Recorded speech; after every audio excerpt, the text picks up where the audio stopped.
નમસ્કાર, ગુજરાત ફર્સ્ટ સાથે હું છું ધ્રુવિશા. આપની સાથે સમાચારોની શરૂઆત કરીએ. મહારાષ્ટ્રના ચૂંટણી પરિણામોને શેરબજારે વધાવ્યા છે. 1145 પોઈન્ટના વધારા સાથે સેન્સેક્સે છલાંગ લગાવી. સેન્સેક્સે ફરી એકવાર 80,000ની સપાટી કુદાવી છે.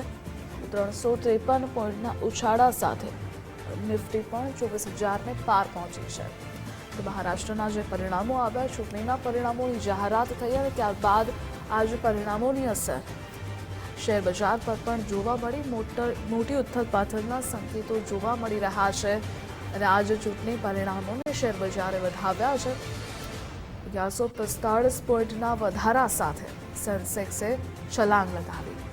સેન્સેક્સે ફરી એકવાર 80,000ની સપાટી કુદાવી છે.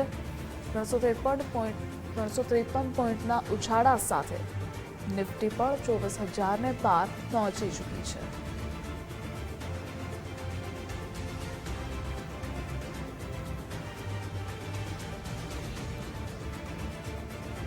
તો 1145 પોઈન્ટના વધારો થયો અને સેન્સેક્સે છલાંગ લગાવી છે. જોકે વધારો જોવા મળ્યો છે. 353 પોઈન્ટના ઉછાળા સાથે નિફ્ટી પણ 24,000ને પાર પહોંચી છે.